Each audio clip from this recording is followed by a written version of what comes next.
access to a TV. Yeah, so the TV's black right now. We're live now. Yeah. Good luck. Thanks. All right, so is it up? Yes. Okay, great. Well, welcome everyone. I'm going to call this meeting to order of the Town of Millis Finance Committee meeting. This is Wednesday, April 15th. I'm Jody Garzon, the chair, and I'll have our members introduce themselves. Or maybe I'll just do it since I can read your names. We have Joyce Boyardi, we have Kathy McGinnis, we have Doug Riley, we have Jim Borgman, Craig Schultz, and Katie Chu. And then joining us is Carol Johnston from the Finance Office, Mike Gazinski, Town Administrator, Jim McKay, and as always, Deirdre, who is helping us make sure that we do what we need to do.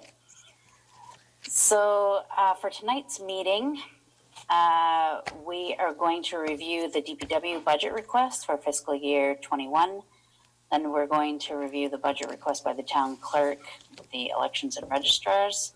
That's all one group. And then we will hear from the Council on Aging, then review our minutes from our last meeting and attend any other new business that has come up. So without further ado, I'm going to turn it over to Mr. McKay to lead us through the budget request from the DPW.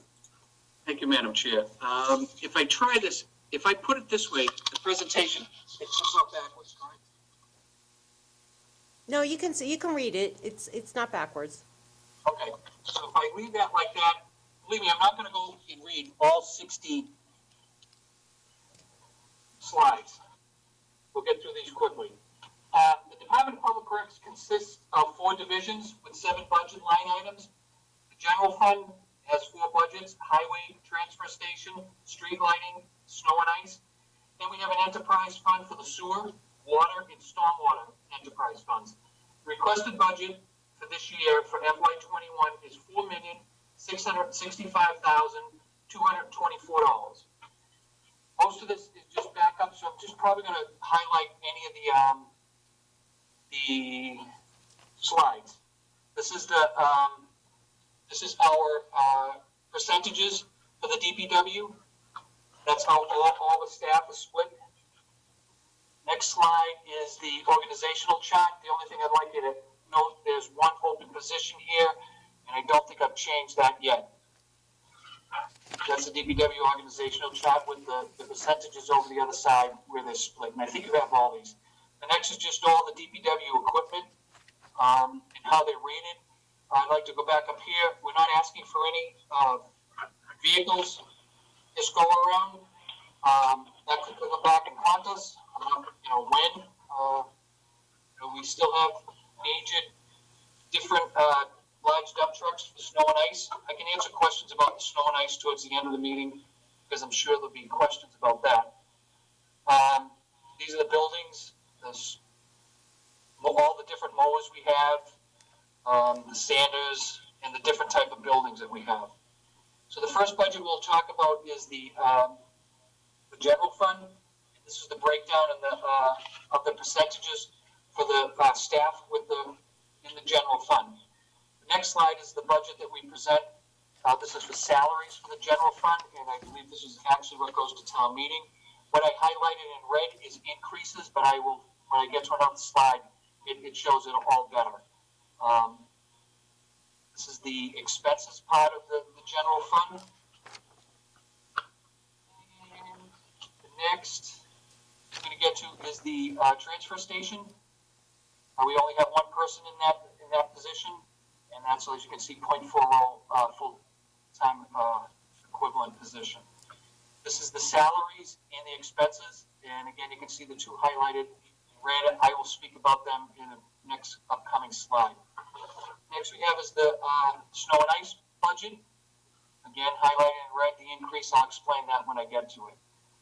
In street lighting, there's no increases requested in the street lighting. So these are the next couple of slides that give you a breakdown of where we are. So the highway wages, let's remember this is a 2-year increase for the ASME union. We just signed a contract with them, and that's what prevented me to come, I think it was last week or the week before, because we just signed the contract, and with the selectmen signed a contract with them.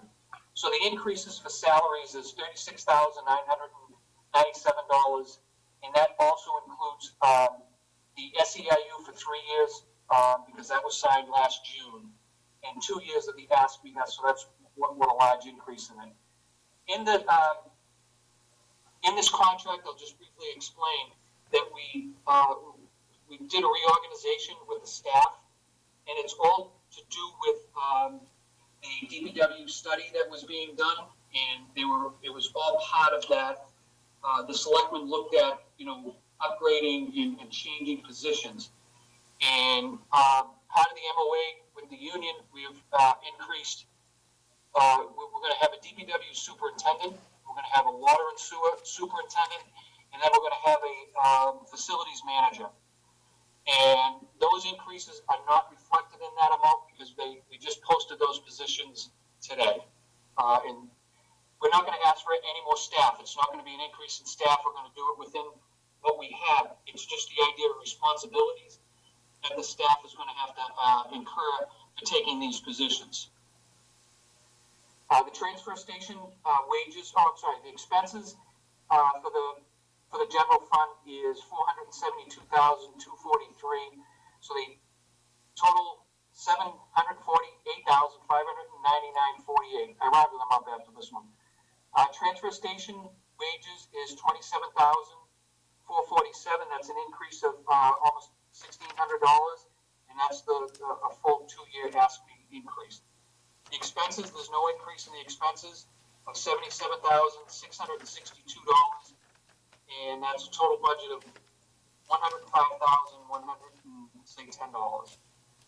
The snow and ice, the increase in the snow and ice is $3,461. That's a snow stipend that was always carried in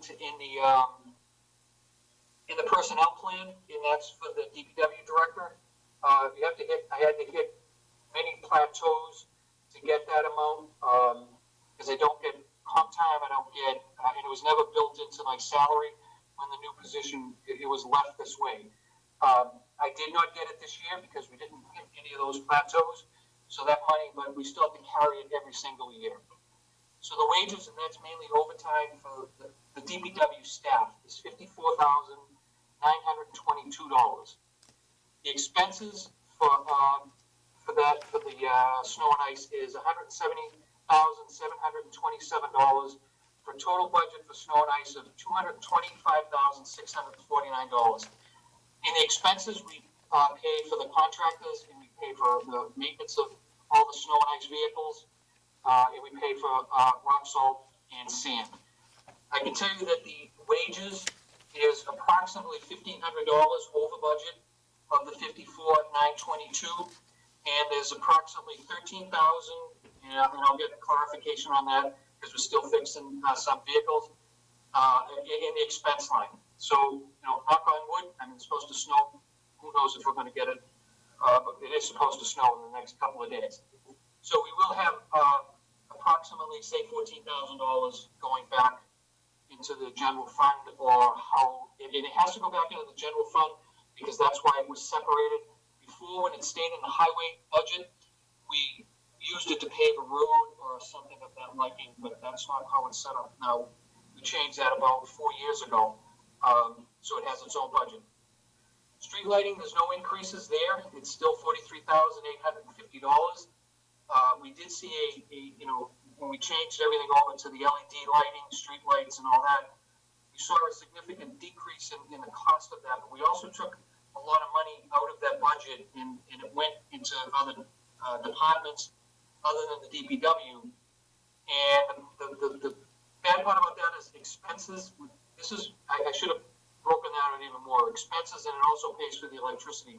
The expenses for the ornamental lights, and now let's not forget we have to pay for all the overhead lights. Any repairs, Eversource doesn't own them anymore. The town owns every single pond light in the town. That includes all the lights at the park, you know, those big square canister lights, we own all them, and and all the ornamental lights.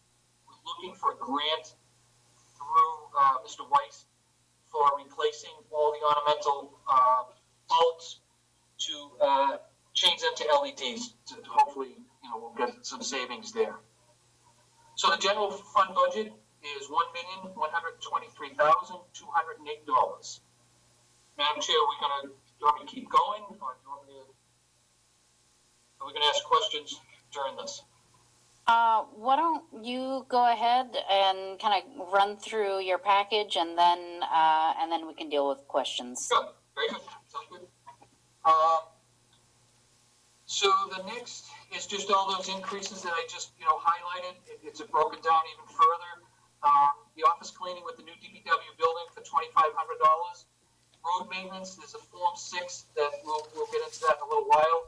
I'm asking again, in November I asked for, I think it was $200,000 to pave and replace all the sidewalks on Plain Street, and there was no funding for that at that time.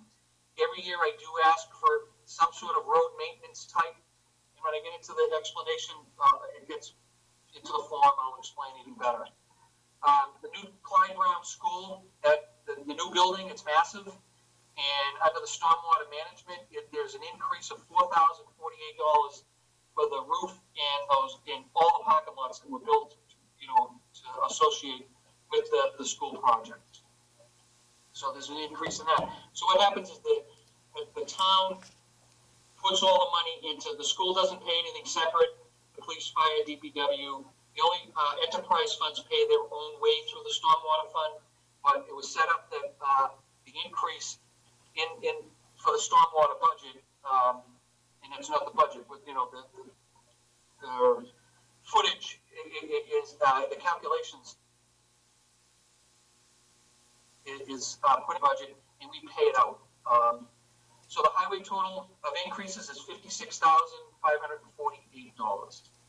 And again, I think I just told you about the increase for the salaries in the transfer station.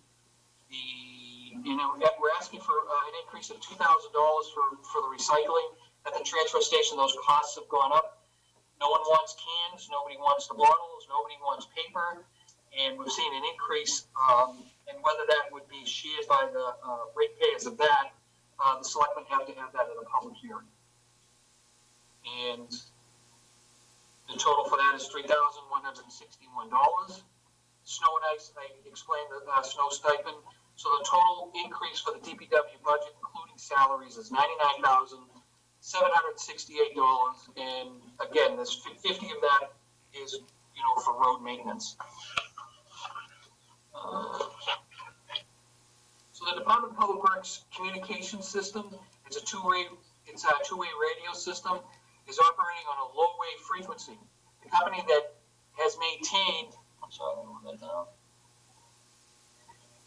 the company that has maintained the radio system is closed, and the department cannot find a new vendor to maintain the low-frequency system. So I filled out a Form 7.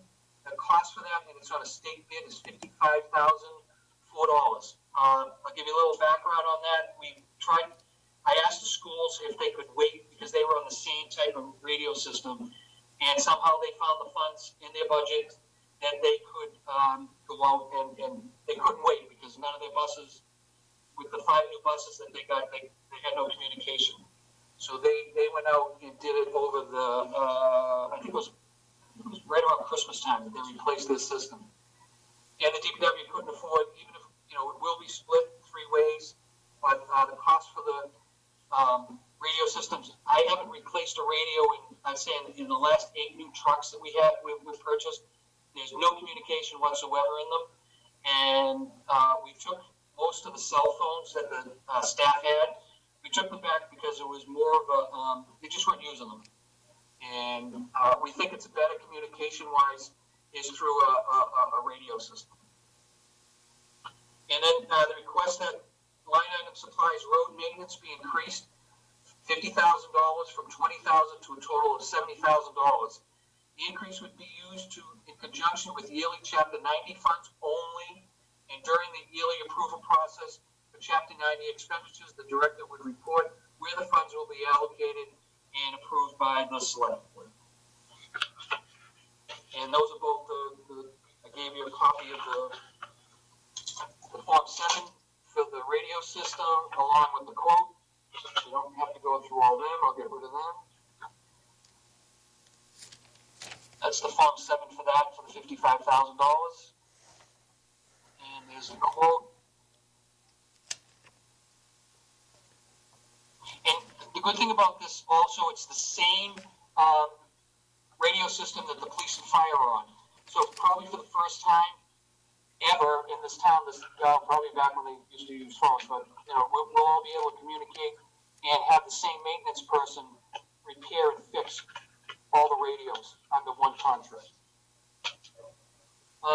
This is the Form 6, the above level service for the road improvements. And again, I think you all have this, and I'm sure you've all read it, so I'm not going to read it all for you. The next is the water budget, and that's the staffing history with the allocations of how everybody is split up and how they're paid for a total of 4.58%. The next is the budget, the town budget, the salaries, and again, I'll highlight everything in red in the slide here. The most important one, let's go back up there because you can't see it. The salaries for the water division is $386,178. Expenses is $1,245,551 for a total of $1,631,729. There's an increase in the water salaries of $41,643. I'm asking for an increase in training because they just go up. The prices have gone up. Supplies and expenses is $9,378. The equipment is getting older. The vehicles that we've replaced, they're in more need of repairs. They're in good shape. They're not. These are the smaller vehicles, and we feel that if we keep them repaired, we can keep them longer without the expense. The expense of replacing a small dump truck. A 6-wheel small dump truck is upwards of $77,000. So we feel if we can continue to keep going, that's better. Telephone increase of $538, and again, that's due to with the new building. We don't know what type of system we're going to have in the new DPW building. Clothing is an increase of $925. That's a contractual thing that happened, so that I should have pointed that out even in the general fund. That I believe there's an increase in that there too. And that was just the employees got an extra an amount for their clothing. What an LTD principal. There's an increase of $25,157. The interest is decreased $11,943, and the water short-term interest. So LTD is long-term debt and short-term debt. So that's when the treasurer collector borrows on the project, whether it's not completed or before they can bond it. And in the transfer to the general fund, you'll see in the next three, the funds. These are funds that are transferred, so you can match these all up with that on the long sheet. But there's an increase of $6,196. For a total water increase of $45,714. Yeah, that doesn't look right, does it? I'll have to check that one. I think that's just you take away the decreases. When you take away the 47,000, it does still come to $45,714 because of the two decreases. So it is correct. The village water department's services, a population of $8,782. That's a complete town census. That doesn't mean everybody has water, but that's how we report on the 2019 census and the annual statistical report. Because what that means is the people in Millis, whether they have the right to tie into sewer or water or not, They still use public facilities and they have a right to use that, so we're allowed to use that amount, and I think it's best that we continue to use that amount because we get to get better grants if we use those numbers. The Millis Water Department has 2,975 accounts, and that was as of 2019, and that was the last bill run of 2019. I can tell you that's increased, I would say, over just on the Toll Brothers project. We've signed permits upwards of 120 to 125 new water and sewer connections for that project.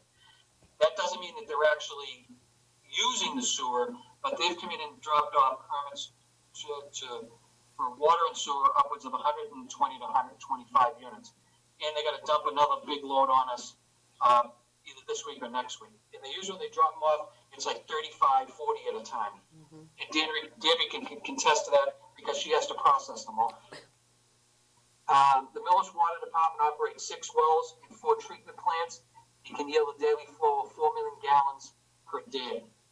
We're in a process right now with the Mass DEP where our permit is being reviewed, and it's 10 years old. And I can tell you that I presented to the select board earlier today that the watering ban is going to be as normal as it usually is, but that'll be the last time because they're cutting back the Charles River Watershed. Charles River District, the Charles River Watershed Association is drastically cutting back on consumption of its users, and they have a very stiff hand with the DEP. And our watering ban is not by any means, we're not conserving water the best of its ability, and that's what they're going to do. So that could be something coming down the road very, very shortly, and that could affect, if we cut down on lawn irrigation, that could cut down on funds that are generated for both water, and if you use it, you tie in sewer, you pay for sewer at the same rate. So the capital project, the department is seeking to implement a proactive asset management and preventive maintenance program for the Farm Street and Walnut Street tanks over the next 15 years at a cost of $1,193,615. I put that on a Form 7. I'm not sure if it's going to be on a Form 6. The Capital Planning Committee is reviewing this, and along with the Board of Selectmen. I'll get into a little brief explanation when I get to the page here. The second request is the department is requesting that a risk reliance assessment be conducted at a cost of $47,000, and I try to put down exactly what that is. This is a mandated thing. We have to do it. We already have the template already made, so we have to have it sent out and redone and updated. It actually came into after 9/11, and when a lot of the security measures for water systems, and it's time the Mass DEP wants these programs to be updated. The deadline for that is June 30th, 2021, so we have to get that in this budget cycle. So, I'm way behind here on the slides. So this is the form. I put it on a Form 7, but it could be on a Form 6. You've already read it all. You can read at your leisure. I have plenty of information on this, and what it was proposed to the selectmen and the committee. It's something that, if you remember, I think it was a couple of years ago, I came up and I said that we're going to have the Farm Street tank painted, which we did. Then there was a big problem with the tank leaking. We've done more inspections on it. We found out that the leaks can be fixed on the Farm Street tank. And the Walnut Street tank, we have that scheduled for being painted. These are just things that I inherited that in the procedure of this needs to be done this year. We did an inspection on the Farm Street tank and the Walnut Street tank and found that the tank does not have to be painted. Both of them, one's 100 years old, and I think the other one's, I forget how many years old, but they're 60 or 70 years old. And they're both in excellent shape. They've been taken care of over the years, And when you invest in something and you take care of it, there's no need to replace either one of them. We may someday have to add another one if building keeps on going the way, that's going on now. But these two tanks are in excellent shape. This is a new type of system where we will still own the tanks. It will still be ours. But when something pops up, a type of repair, it would go to the Suez company that's proposing this project. And again, I have plenty of information. I was hoping to give it to you all, but things have come back. I have I booklets. have no idea, Lisa. I thought, And I would ask that we could, somehow I get them to you that you can read them. In this packet here, I gave you this short information here, but there's much more, and I would really encourage you to read it. The selectmen, I think, I'm not going to speak for them, they'll speak for themselves as usual, but I think through the presentation, they think this could be a good idea for even saving money in the long run. So the first year of the cost, as you can see, it decreases and it's 15 years. And town council's looking at it, and I believe there's something that now makes it that when it's an asset type management, you can go 15 years. But town council will still have to rule in on that before this is ever approved. We'd have to send out an RFP for this, and town council again is looking at that RFP. I have not talked about so when you look at the first, it says the $1,029,177. That's because that's the first 6 years of it. The larger cost is what I told you, the overall cost back here is the $1,193,000. It just doesn't show you the rest. It decreases to 81 and even further and further. And each year of this, we know what's going to be done in FY21. We know what's going to be done in FY22. It's all in the contract. And most of it is, some of it is recoding both tanks, emptying the tanks, going in and inspecting them, and painting the insides of even the inside of the tanks. This amount right here in FY21, the $199,921, we have to do that right now because if we remember, there's antennas at the top of the tanks, and these tanks need to be inspected once a year. And the system that we have, it's not OSHA, it's not under. We're not covered under OSHA, but we're being forced to implement OSHA rules. And the ladder and the way the people get up to the top of the tank is by no means a safe structure. So that cost is going to take care of repairing both safety issues for the tank and hatches at the top of the tank, and doing some preventive maintenance of fixing the leaks at the Walnut Street tank.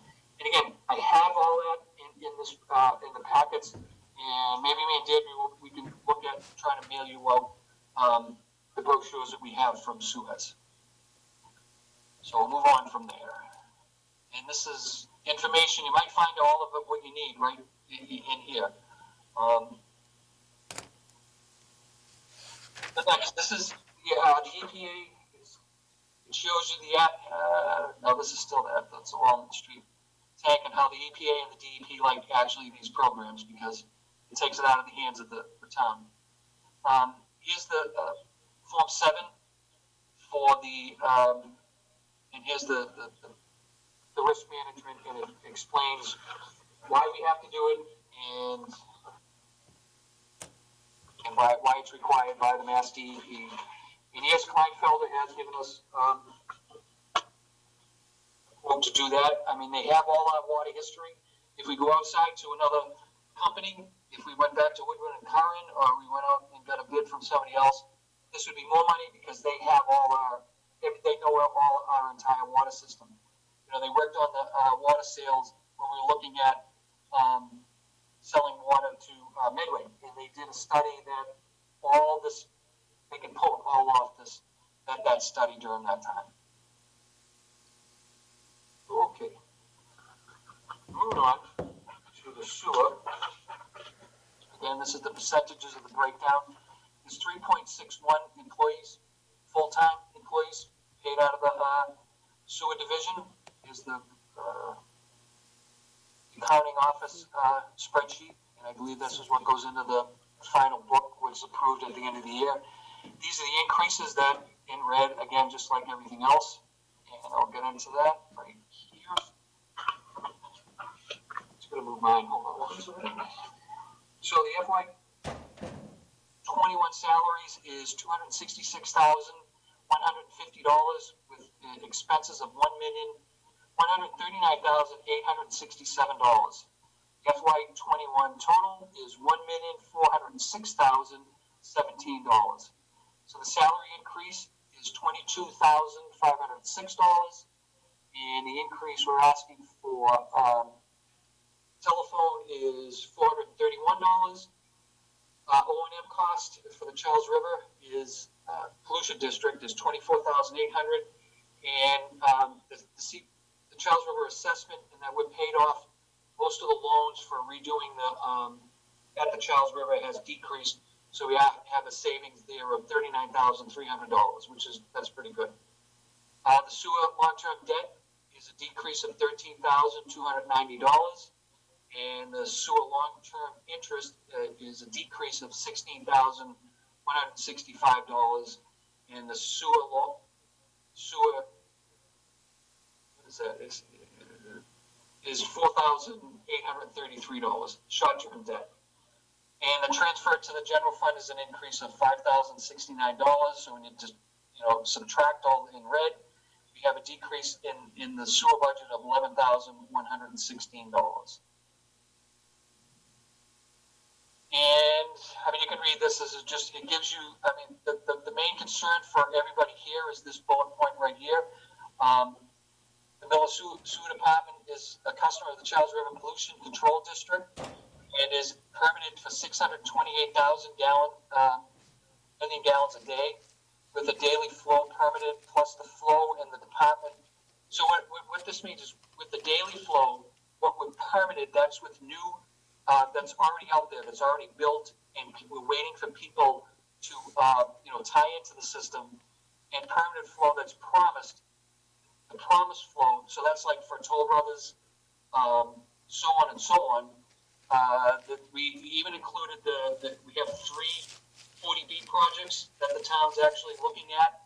They're all in this number, so we're all set with that. But we have gone over the flow of 6,006. It's supposed to be MDD. It's supposed to be gallons per day, 6,000 gallons per day. The sewer commissioners, along with the DPW, are looking at alternative plans for future sewer demands for the town. So right now we're in our permit, and if we haven't gone over that permit once, only when it rains out, we may occasionally, because of inflow that gets into the system. On an average day, we don't reach that $628,000. But what's out there being promised and what we've permitted, again with the 40B, Toll Brothers, the Acorn Place subdivision, Hickory Hill subdivision, the division, the new subdivision in front of the planning board on Ridge Street, and the other on Main Street off of Main, and then the assisted living project. Those are all in that amount, and that puts us over. And then as people connect, you'll see that number come down, and it will decrease to the fact that we may still have some sewerage available. But until everybody ties in, we can't sign a permit because we're regulated on 110 gallons per bedroom, and that's per day. And so if somebody builds a 3-bedroom, it's 330 gallons per day, and it's outdated, but that's the Mass DEP guidelines that we're trying to follow. And I think lastly is the stormwater budget, and these are the full-time equivalent staff and their percentages, and that's 2.4 for full-time FTEs. The budget is here and everything's highlighted, and like I did before, I will highlight them. So the salaries for the Stormwater fund is $175,656. Expenses is $328,614. And for a total of $504,270. Stormwater increase for salaries is $7,432. Again, that's all contractual increases. Supplies and expenses, we're looking to increase that of $9,500. Uniforms, $850. And the transfer into the general fund is $3,000. That's an increase of $3,307 for a total of $13,657 for expenses. And the total stormwater increase is $21,889. We're still in our third year of this, of the selectmen's promise of not raising or increasing the rates in stormwater. And from the monies that we collect, this can be absorbed because the actual budget is $600,000, which is actually allocated in the budget cycle. I think it shows it, as you can see, it shows it right there. That's actually what the budget for the that was adopted last year. And again, this is interesting. The Mill Stormwater Department serves the population of the same that we put on all of them. The Mill Stormwater Department has 2,975 accounts, and the department is in the process of finalizing the plan to eliminate the flooding on Village Street, and the cost of is not. I do have it available now, so that's right here. So I think we've all talked about the flooding on Birch Street and Village Street, and there's a lot of talk about people just driving through it, and it's not a big deal, it's just a puddle. The only problem with that is it's flooding out 4 to 5 different homes, and like anybody else can't put water from their property onto town property, can't dump it, neither can the town dump water and destroy people's yards and their livelihood. And there's many people down there that would be very happy to explain to anybody on this board or any other board of just driving through a puddle, because it's destroying their yards and roadways, driveways, and so on. And this is one of the first things this is why the Stormwater Enterprise Fund almost came about. And there's the cost, the breakdown of what's going to be in there. There may be a little more increase of engineering study, but we'll see. That'll be presented back to the selectmen. So the budget request above level service. The Department of Public Works is going through a reorganization. As part of the reorg, we have looked at the overall responsibilities of all employees. The following is a recommendation. Change the job description, job classification of the Department Assistant 3 to be the Department of Public Works Manager. Increase the Department Assistant 2 hours from 7 hours per week to 19 hours a week. It's an increase of 7 hours. She actually works 12 now. We want to increase it from 7 to 12. You can read all this. It gives a breakdown of the job classifications, the description of the request, the detail, cost, impact, and the justification for this request. Now, I'll speak about this right in my comments at the very end. The only good thing about what I'm proposing here, this is not going to be an increase of any of the 3 budgets. And this is probably the first time anybody's ever come, and I can show you where the money is going to be taken from to support this position. It will be service engineering. You can read it right across for both of them. 4,000, 2,000. Service engineering and sewer, 5,000, 2,000. Engineering water, 5,000, 2,000. And engineering and stormwater, 8,000 to 2,000.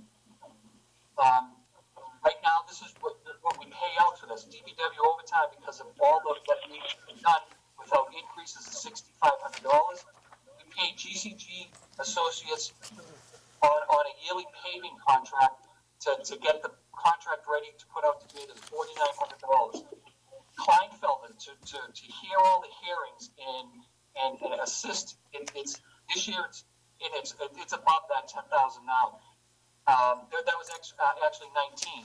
And then with the first year of actually people being able to file for credits, it's gone up to 15,000, and I can guarantee that's the one that's gone up even more. Time Bond, we paid. Jim, can you hold on just a sec? I'm going to ask everyone who's not speaking to please mute their microphone because we're getting a little bit of cut in and out from different folks. And Jim, just Yep.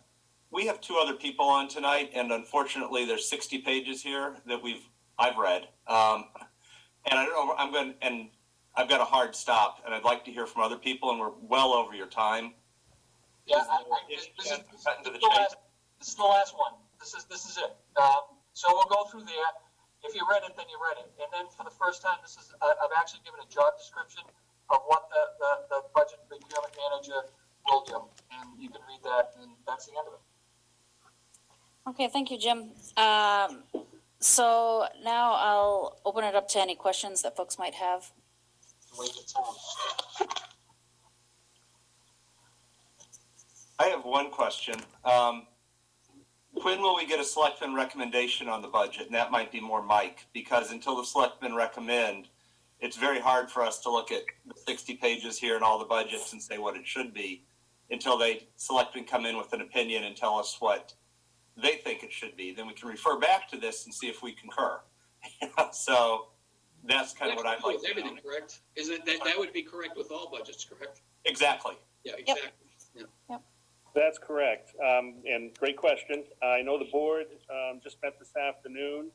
They are going to meet. They're going to have a budget workshop next Wednesday afternoon to discuss the budget in detail.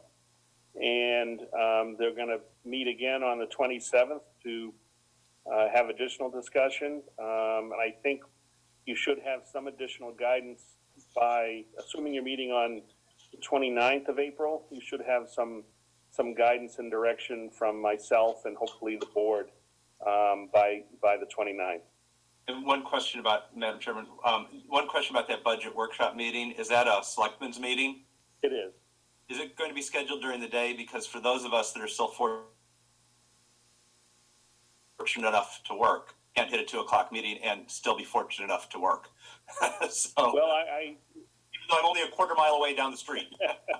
I know they have a tentative time of early to mid-afternoon, but I can certainly, take that back to them as far as any concerns about the timing. I know they are going to be meeting again on the 27th in the evening and certainly would be open to further comments then. Yeah. Yeah, and just if they get it out early enough, I might be able to carve a hole in my time frame, during the day, but it's just helpful. We'll have something posted by tomorrow. Perfect. So I'm anticipating, a 2:00, 3:00 start time, but that's not set in stone yet. So that's probably the next time. And I was going to bring that up later when the Finance Committee discusses its scheduling. But I would say probably won't have really anything else substantial for you before next Wednesday. But for the week after that, 29th, we will have some substantial information for you on revenues, some budget policy discussion, and so that we can start getting down to the brass tacks on the budget issues. So, and I will see if one of the select board members can come with me and attend your meeting, at least virtually, on the 29th. Thank you.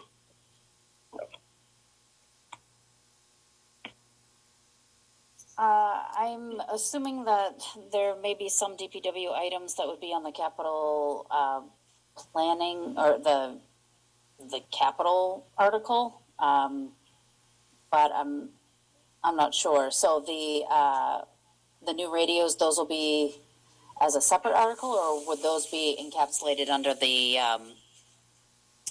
Capital A. within that capital article?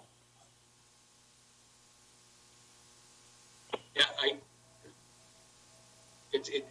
presented to the Capital Planning Committee that all of this. And if I may, Madam Chair, the Capital Planning Committee is meeting next Tuesday with the hopes of having its votes on recommendations for the spring annual town meeting. Okay, great. Other questions for Mr. McKay? I mean, if everybody's short for time and you don't have enough time, I'd be more than happy if anybody wants to call, because I was going to touch base on the DPW study, the DPW building, and stuff like that. I didn't know we had a time restraint, so I'd be more than happy to, if anybody wants to call me. I'm here every day also. I'm also lucky I have a job, and I'm here at 5424. Okay. Other questions before we move on to our next group? I know I need a little bit of time to digest all the information, so and as we look at what the select board is recommending, we may have other questions for you. So, as you know, this is a process, and this is one step in that process, so. I think it was hugely helpful to have it ahead of time too. I mean, it was just something to read. And then spend our time, instead of rereading it, asking questions. I think if we could ask the committee to read it and come in ready to ask questions as opposed to this level. I'm sorry, but it was submitted over 3 weeks ago, Yeah. so I don't know. No, I got it in plenty of time to read it. I've read the whole. Yeah. Well, that's All why right. I shouldn't have gone over it if you just want. Okay, great, thank you. All right, thanks, Jim. We'll let you know as we have other questions, and, a lot of that depends on what the select board recommends, so. Thank you so much. All right. I just have to get back to the agenda here. So next on our agenda is the budget request from the town clerk, elections and registrar's office. So that would be Ms. Harden.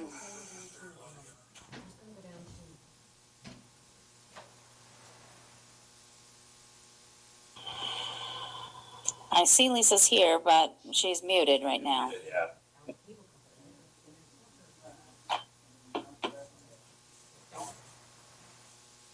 Lisa, are you with us? Hello. Yep. I Judy. can't figure out how to get the video on. Oh, I'm in my office, but this is my first Zoom meeting, so anyway, I can go over the budget if you want to put it up. Hello? Yeah, at the bottom of the screen, there's a video button that says start or stop video. It looks like a camera if you go Yep. near, and it won't come on. Yep. Okay. Have you covered I your pushed camera? that, and it says Zoom is unable to detect a camera. Make sure your camera is powered on. So where's that? Yeah. Lisa, if you're using the remote desktop, Yep. are you signed on? I'm on my computer. Okay, on the remote desktop, there is no camera and there is no microphone. So that's why Yeah, you have to, I'm on a phone. right. So you'd have to call in like I am, and that's why you see my name, but no picture, because Well, my there's name's no up camera there. on the remote desktop at work. I did call in. Okay. Oh, All right, I see you as Mike Gazinski turn now. the whole computer off? I don't think it's on. Bear with us while we deal with our technical issues. All right.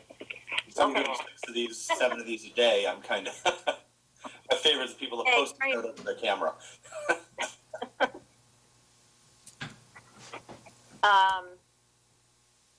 Do you want to? Does anybody have the ability to put my budget up? We see your picture now. Supposed to hold it up like this.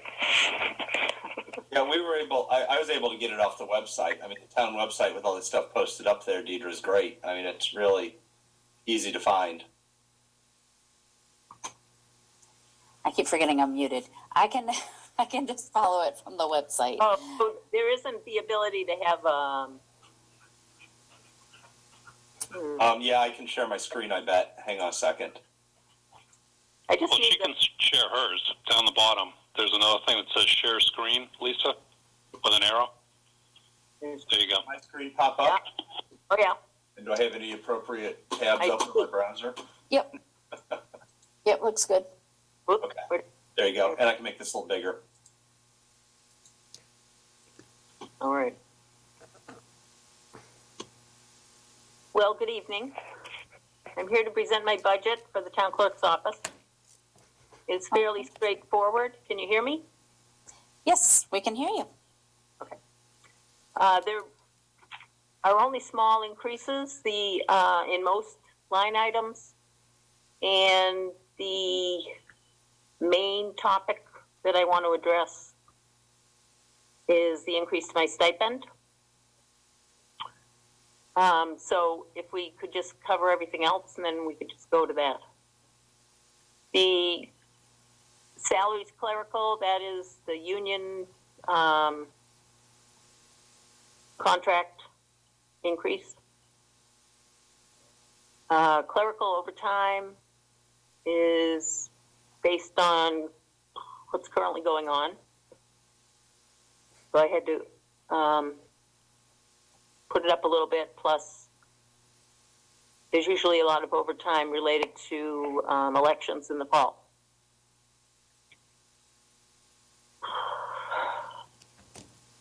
The other items in the expenses for town clerk are fairly small.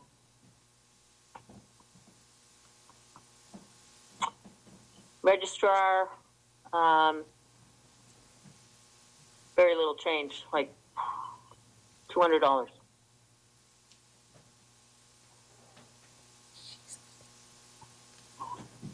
Elections, the main change is the wages, which is based on the current staffing we've been needing, based on last fall's state election and the presidential election.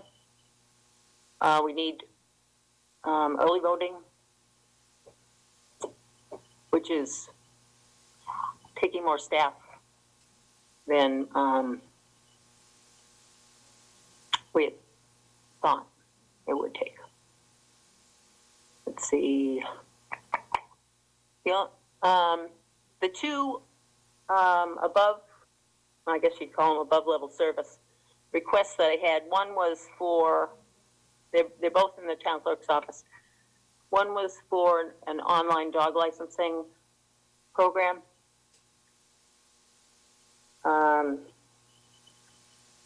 But I really can't justify that right now if we can't, if we don't have money to increase my stipend. I think we can handle it. Even though this, it can be done by mail, and I think we can, if we have a little more tech support, we could get it so that people could do it more easily by mail, which is basically what this would be doing. But we still have to send out the licenses to people. So, are there any questions from anybody about anything other than my request for an increase to my stipend?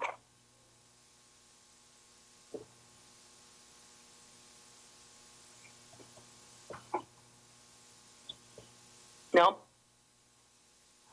Yeah, I don't think so. It seemed pretty straightforward. You know, there weren't major increases. We know that every time there's a presidential election, then the election staff, you know, gets increased. Right. And it's certainly a good service to the town to be able to have the mail-in elections, or the early voting, I guess it is. Yeah. Well, we're going to try and, we have a town election coming up in June 1st. So we're going to encourage as many people as possible to vote by mail, vote absentee. But we still have to have some in-person voting available, at least unless the legislature changes things. So I've been working on ways for proper social distancing, and the town election is usually a much lower turnout than the presidential elections. So if we encourage absentee voting, we should be able to do it with fewer staff and, fewer voting booths, and people would be able to stay apart from each other. Okay, other questions?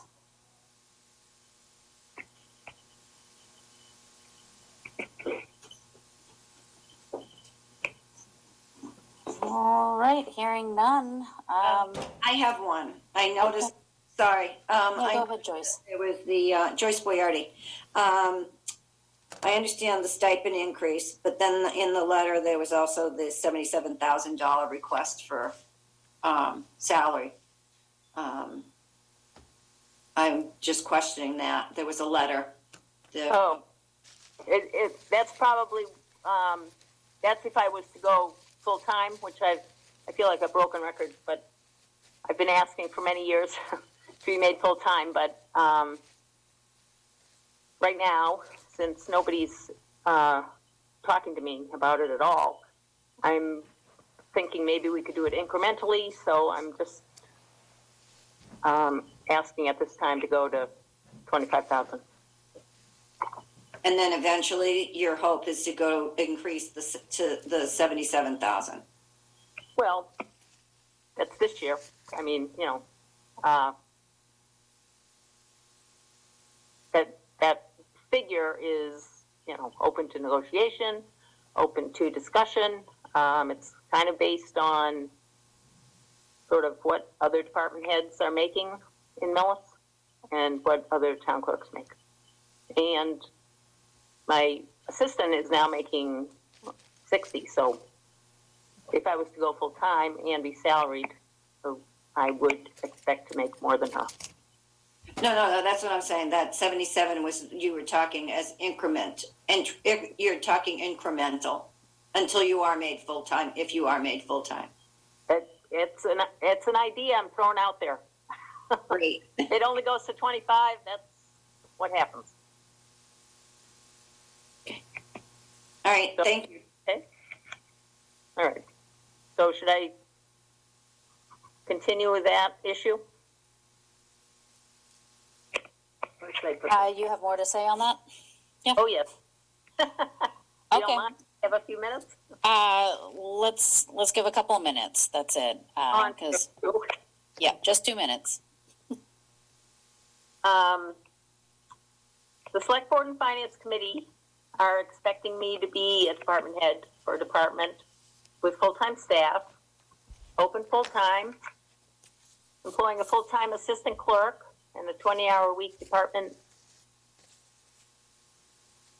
assistant, 2 to 3 senior volunteers on the tax abatement program, plus 40-plus employees for elections, which involves many weeks of staffing and training, plus 8 to 10 people for town meetings.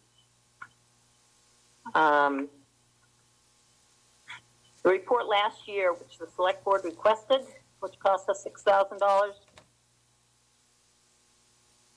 said that there were sufficient hours of staffing in my department, so therefore no change needed to be made.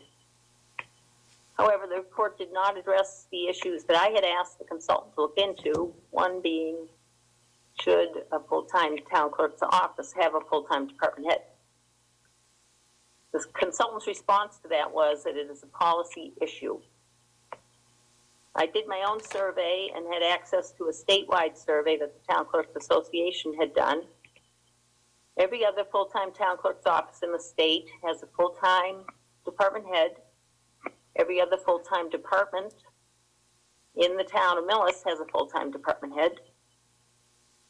Therefore, I would say that it is the policy of not only our town, but every other town in the state, that a full-time department should have a full-time department head. And I expect that if you think about the various jobs that you all have had, you would find that each department you worked in had a full-time department head. It is pretty standard administrative procedure. I think the town is being shortchanged by the current situation. I have 20 years experience in the town clerk's office and 17 years experience as town clerk. I've attended many years of classes and conferences.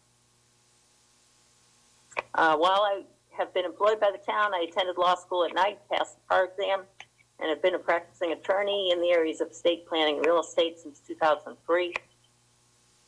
Being an attorney is a big help to being town clerk, since we have to interpret and deal with so many laws. I also have experience on the planning board and the board of assessors and several other committees. Until about 3 years ago, I was paid $5,000 to $6,000 for being town clerk, and my stipend was bumped up to $12,000. Just to put that in perspective, that would be enough to pay my assistant for less than 8 hours a week. There seems to be a little misunderstanding of what the assistant town clerk position is. That person is supposed to be my assistant, helping me to do my job, and should only step in as, quote, town clerk when I am not available. During the current state of staffing, she is by default in charge of the day-to-day running of the office and makes decisions regarding common everyday activities.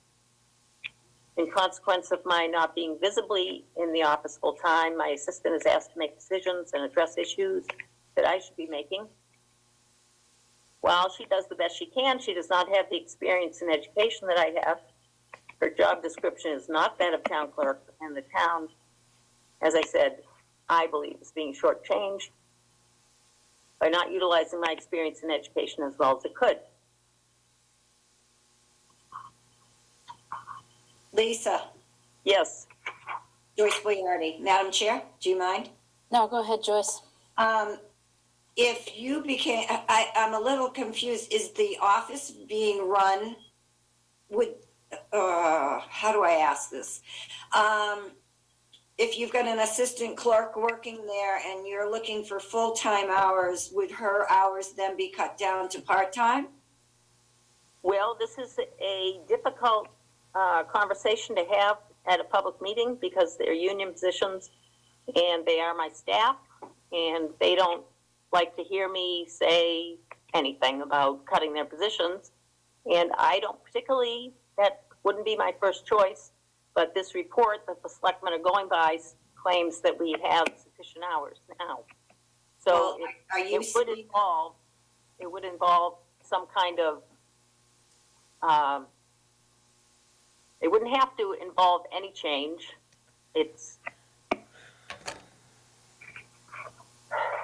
There's no obstacle to making my elected position full-time right now.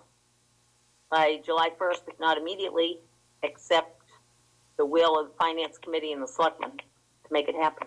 Madam Chairman, Yes, Greg. I'd like to differ with that. I think the problem is finances. I mean, if we went with 2 full-time people in that office, we would have more hours of, I've seen the report. We'd have more hours of town clerk office per capita than any town around us. We'd be paying far more for our town clerk than any other town per capita basis. I agree that a full-time town clerk position makes sense, but I think a singular town clerk, and I think a not no longer elected but appointed, that's a whole nother area. A department chair in every other department is appointed, is an employee of the town, not an elected official. This job hasn't changed as far as the job description.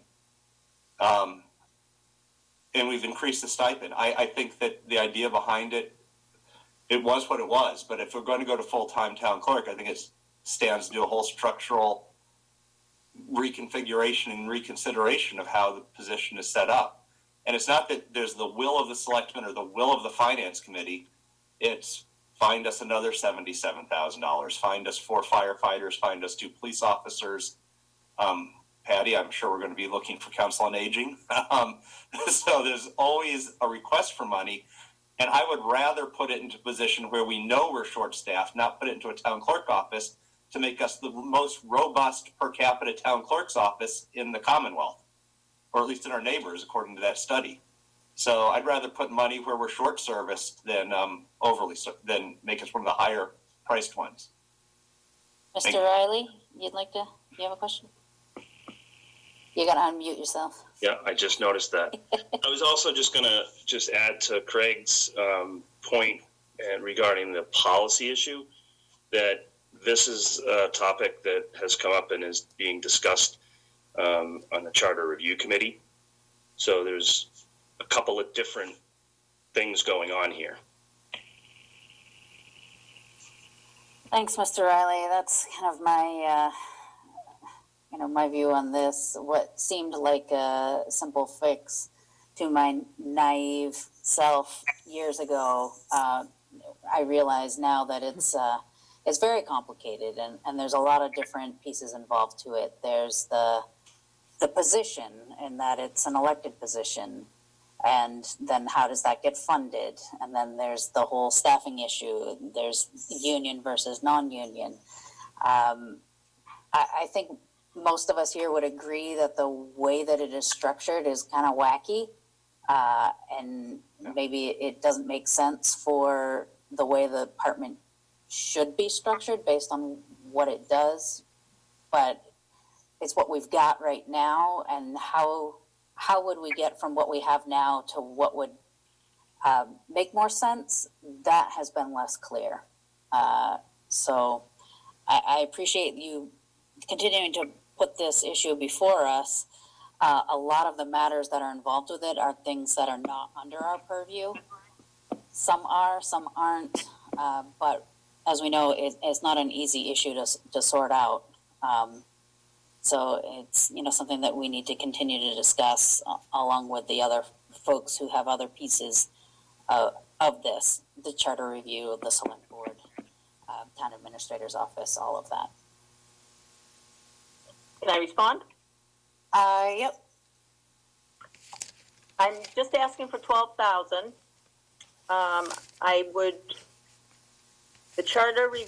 There does not have to be any change to the charter review, to the charter or bylaws.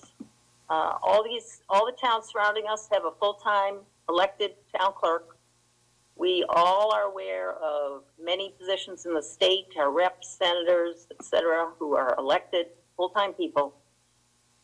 There's, in a democracy, we have many full-time paid people, and we expect them to show up and do their job. One of the arguments against being elected is that I won't show up, but I find that hard to take. So I'm only asking for a small amount right now, and if someone would be willing to discuss it with me offline, we might be able to come up with some arrangement where perhaps I could cover some of the hours that my staff is currently doing overtime, or I have some ideas on how I could probably arrange staffing to save some money on elections. It's hard for me to do that now when the person that you've decided should be in charge day to day is making those decisions.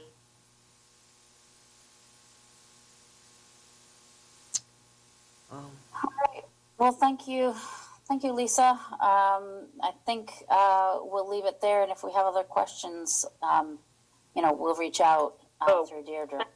Can I just make one other point? Okay. The argument that there's no money is really a non-starter, because over the last 5 years, we've added positions, we've given people raises, we've given people promotions. So you are making a policy decision by not making a decision. You're saying that you think it's perfectly fine for the town of Millis to have a town clerk's office that is not able to be well run. I don't think that's the point at all, Lisa. I think it's the fact that we're in one sentence, you're saying you want to be full-time. The next sentence, you're saying you want a stipend. We also have a staff member who is full-time, and there isn't a tremendous amount. The money isn't there. I mean, we'll have to see if the 12,000 is there, but there certainly isn't right now a position available, money available for a full-time position. I'm not full-time. No, I know you're not now, but my point, my original point was the fact that you had a letter stating an amount of money that you would like if you became full-time. So we're looking at that as well. So well, nothing new. That was there last year. Yep, okay. All right. And thank you so much, Lisa. We appreciate you coming and going through your budget. And like I said, if we have questions as we get further along, as we get the select board's budget recommendations and the town administrator's recommendations, if we have other questions, we'll reach out for clarification. Thank you for Thank you. being with us tonight. And then I'm going to ask Patty to go through her budget requests with us. Thank you very much for joining us. Thank you. I'm here tonight joined by my chairman of the board, Bert Lannon. Good evening. Good evening. Thank you for joining. So Patty Kao, Council on Aging Director. Just to give you a little idea of what we do, I know you know, but maybe people don't. We provide services to seniors 60 plus. We also provide services to disabled residents. We provide resources and referrals to federal, local, and state agencies to enable these people to age safely in place. Any questions to what the COA does? Not so far. Okay, how about our accomplishments for fiscal year 19? Now, do we need to put these up, or do you want me to just run through them? You can just run through them. We have the materials that Deirdre sent out, and folks can find those on the website as well. So, In our accomplishments in 2019, 718 unduplicated seniors came to our senior center. That would be for either services to come to a presentation, one of our exercise classes, or even just to pick up our donated bread for the day. I also have a rundown of the age groups we provide services to. We saw decreases in the younger seniors, but I think that will change next year because of our new fitness room. Oh, great. Thanks. I like seeing it up there. yeah, I'm going to get it up there. Just selected the wrong see, thing yeah, here. Thank you. So basically what you can see is we had a decrease in the younger seniors. We really pretty much service the older seniors, 65 plus. You'll see a lot of decrease in the call logs. We were short-staffed all year last year. We were minus an outreach worker and also a dispatcher. And once we got them replaced, our department assistant went. So we've been short-staffed. So this is the reason for all those decreases.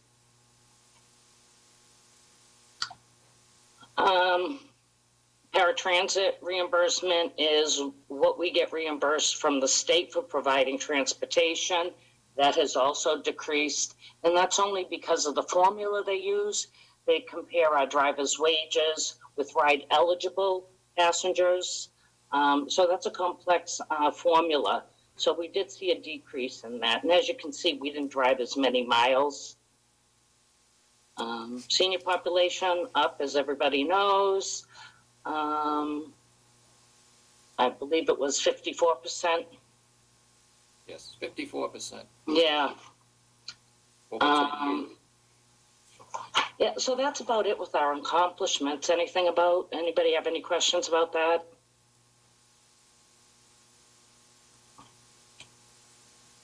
Hearing none. I can jump right into my budget. Yes, Put that please. up. Go right ahead. I'd like to, if I could see it. Really, it was a level funded budget that I presented. Not much difference, I think. No, not much difference at all. I think I really can't see it. I need the glasses. Expenses stayed the same, and only minor changes in the salaries. Any questions about the salaries or expenses? Oh, thank you. Yeah, not that one.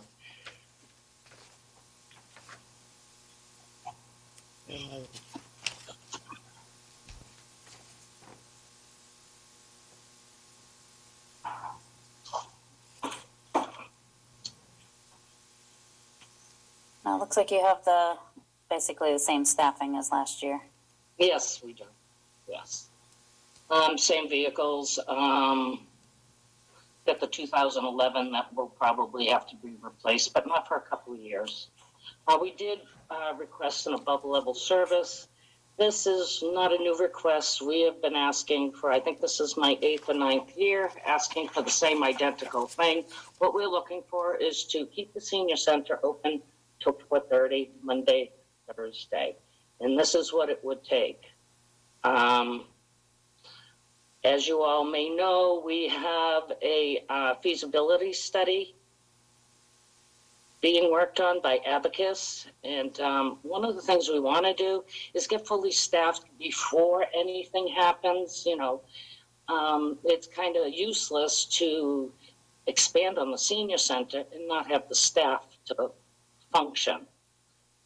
So that's what I'm asking. I'm asking for the 23,000. Thank you. $23,196. And that would give us the appropriate staffing to stay open 4:30, Monday through Thursday. And of course, Friday, 8:30 to 12:30. So it would be open 36 hours a week. Correct. Compared to 28 and a half now.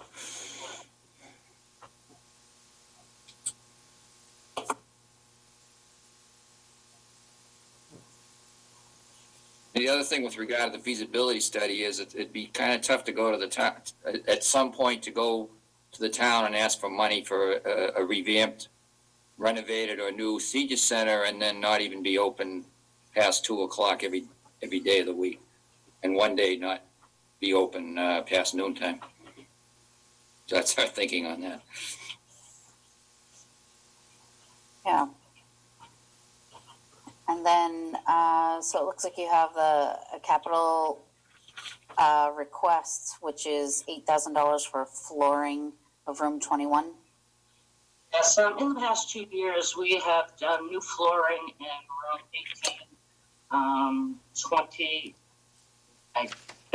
18, 20, and the kitchen. So the room 21 is where people eat, and that floor is in pretty bad shape. We'd just like to keep it all consistent. So that's why we put the request there. Okay, thank you.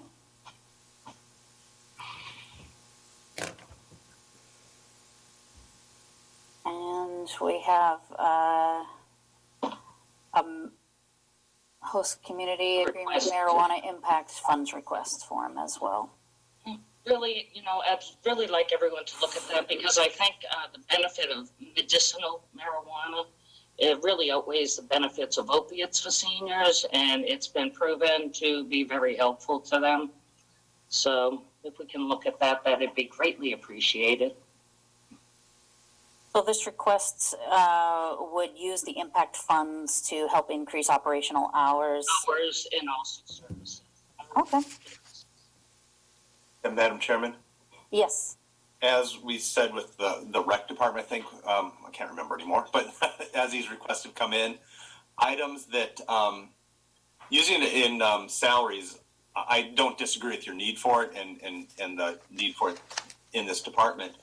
But once it goes into salaries in 4 more years or 5 years when this money runs out, if it runs out unless it's renewed, then we have to absorb that into the budget. So I strongly support programs like the rec department talked about where they're running a teen camp, or if there's programs that can put on that can be grant funded if this money goes away that won't hit our operating budget necessarily.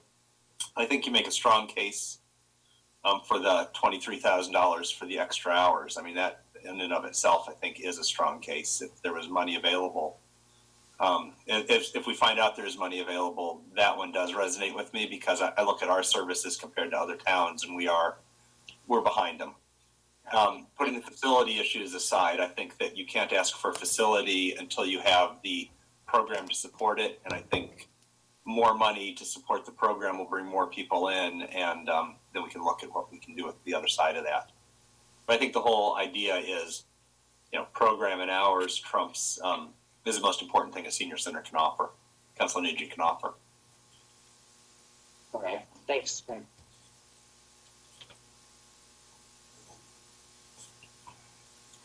Any questions on what was presented?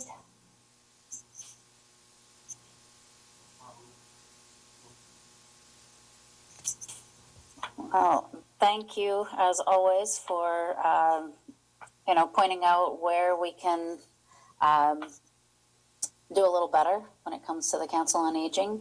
We're really thankful for the Friends of the Council for all that they've done to help raise funds and particularly for some of the vehicles. But the town as a whole also has a responsibility to make sure that the facilities and the hours are appropriate to the amount of services that are being provided. So certainly appreciate the work that you put into the budget requests, and we'll look at that in detail along with the select board as they make their recommendations. Thank you. Any other questions before we let them go? All right. Hearing none, thank you very much, Patty. Thank you, Herbert Jr., as it says on the screen. Appreciate you joining us. Thank you. Thank you.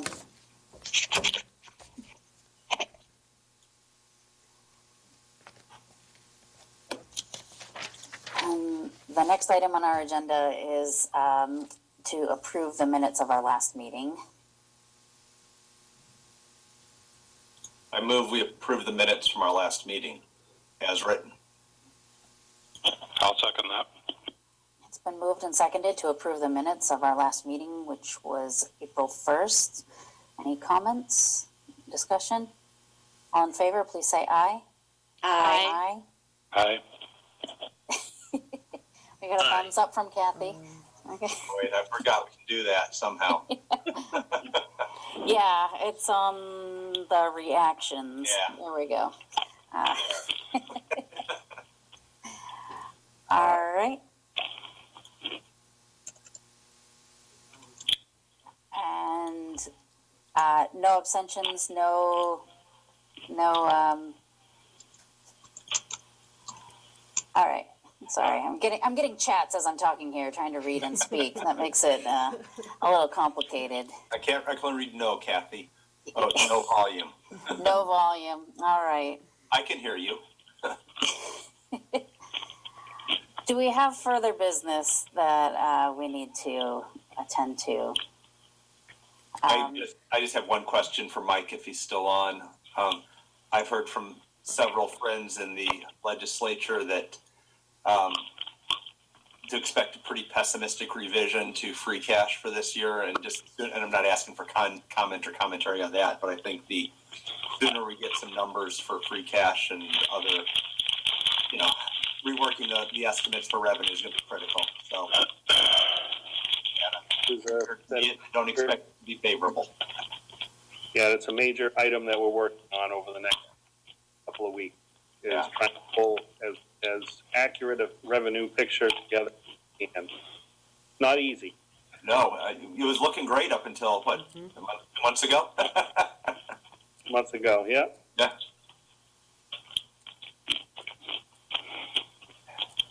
All right. We'll provide something to the committee as soon as we can, but like I said, probably your meeting on the 29th, and I'm assuming you're meeting on the 29th, we can certainly be prepared to have discussions with the Finance Committee about the revenue picture and what that means for our overall budget for next year and how we're going to roll that out. And there'll be a lot of uncertainty even heading into the summer, as Craig mentioned. So we will probably have to do some tying up of loose ends in November, no doubt. Right. I mean, it seems like this issue is very much in flux right now, and we certainly don't know the magnitude of it yet. So we will wait and see where that comes. So one thing that was sent out was a kind of a budget map of the different. I'm trying to get to my email here so I can see. Deirdre sent over something that you had helped prepare with the different budget, the meeting schedule. I only sent it to you, Jody. Oh, okay. Here I am searching my email. Yeah, sorry. After Yeah. you and I spoke the other day on Monday? Okay. I believe, well, I think we were trying to figure out which budgets you still needed to go through, or the committee wanted to go through, and obviously, my budgets, the finance budgets, the school budget. Yeah. And I wasn't sure if there were any other individual budgets that you wanted to look through, or the committee wanted to look through prior to starting to take a look at the big picture and trying to get down to a final budget. I think that makes sense. Yeah, your budget and the school budget are kind of the two big things that I see as outstanding. Of course, we have the employee budgets, the insurance and benefits and all of that as well. But those are the big ones.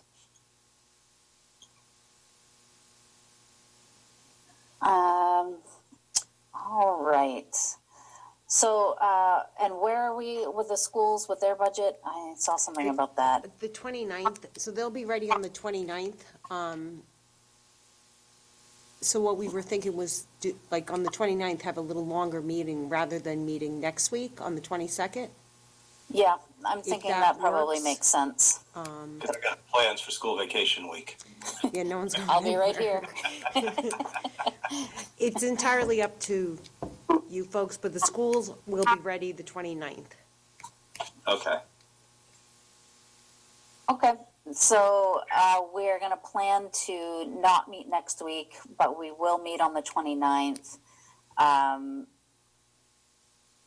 Yeah. And I will try to be here at 6. It's a little complicated for me the last week of April, but I will do my best. And then I think... Madam Chairman? Yes. Just with the schools coming in the 29th, and as the selectmen finalize their budget, I would like to have the selectmen present their final budget package to us as well. So we'll have one from the school, one from the selectmen. We've heard from everybody individually, but I'd like to hear what the selectmen have to recommend. So if we could try to work to schedule them in for a meeting too. Yes. Unless Mike wants to do the presentation for us. I prefer hearing it from the school committee and from the select board. Well, I can speak, I'll be meeting with them next week, so I can speak to them about that and certainly get a response back to the committee by the 29th, whether it's the next week or whatever, to have, that discussion. Yeah. It won't be on the 29th. No. But I mean, shortly after that, hopefully. Yeah. It's my understanding that the select board are meeting next Wednesday, though, in the afternoon to discuss their recommendations. Would it not be beneficial for us to have a meeting just with them then that evening? Well, I think they need to hash some things out. I mean, you could certainly, if that was the finance committee was interested in that, they could contact the select board, or I could do that for you. I think they need to hash some things out with just the board, and then come back to you with their thoughts. Right. Aren't they doing that day? Aren't they doing it next Wednesday? They're having a workshop meeting next Wednesday afternoon. We don't have a time set in stone yet, but they're going to have basically a workshop discussion. It's going to be an open session. It'll be, hopefully aired live on Millis Community Media. And certainly the public will have full access to the discussion. But I don't know if the board will be ready for for a full-blown recommendations. But certainly the members of the FinCom are welcome to come to the meeting and ask questions and participate in that discussion. Okay. Yeah, I'd like them to come in with a final recommendation. There'll be no final recommendations from that meeting. No. Right. Okay. All right, so the 29th. Well, I'm thinking probably the week after the 29th and so that'll give a couple of weeks to work through a few things. I want to hear the school. No, I know. The school budget, and then we'll have we can have all of the budgets together and the select board's recommendation, and then it'll just give a bigger picture that we can be better informed for, our own recommendations and asking questions, as No, we I have- understand. I meant that we would then have just our meeting, the 29th. Yes, yeah, I think that makes sense. Yeah. Yep. But, anyone who can drop in or attend the select board meeting, I certainly recommend, encourage you to do so. I'll give it a shot. I will too. Okay. Deirdre, is there anything else that we need to discuss? I don't in terms believe of our so. business? Okay. All right. So our next meeting will be in 2 weeks. We will plan for it to start at 6 again. And I'll accept a motion. Madam Chairman, Yes? can I just ask a quick question? And this might have been covered in a previous meeting, but since we're all remote now, Deirdre, are you printing materials still? Because I know there's a large volume. There's no way I can print any of that stuff, and quite frankly, I work much better with paper than I do online. Is that possible? Absolutely. I haven't been. I didn't think it was necessary, but I can. Is there anything in particular? Because I was trying to. Well, no, just typically prior to the meetings, you've produced packets, and it's very helpful for me, at least. I don't know if anybody else finds that useful, but I have a really small inkjet printer here. There's no way that I could print that volume. Okay, so then I'm just wondering if maybe you could leave copies maybe at the town clerk's office, and we could just come in and pick them up, or I don't know how many people need them, but I know I would every week would be very helpful. I do too. Okay. Sure, we have actually a bin outside that I could leave. You can't really come in the town hall, as far as I know. Right, the best method for you to leave any packets in that bin in the front entryway, and then just notify the members when they're there so they can come by and pick them up. Okay, we can do. That would be perfect. Right. Maybe we could email Deidre and let her know if we need them or not, because I personally prefer the electronic versions. They're very easy to find and read for me. Yeah, I'm fine with electronic as well. So anyone who would like, the copies printed, just let Deirdre know so she can know how many copies to print. Leave it in a black plastic trash bag. Well, you can add me to that list. Right, so far I have Jim and Joyce. Yes. And so then would either one of you like the packets from previous meetings? Or no, Yes. just going forward? No, just going forward for me. Okay, I have to leave. Sorry. I have another call at 7:45 tonight. okay. So good night. All right, so, okay, we can we can figure this out offline. Thanks, Jim and Jody. Okay. All right, thank you. Thank you. Can I get a motion?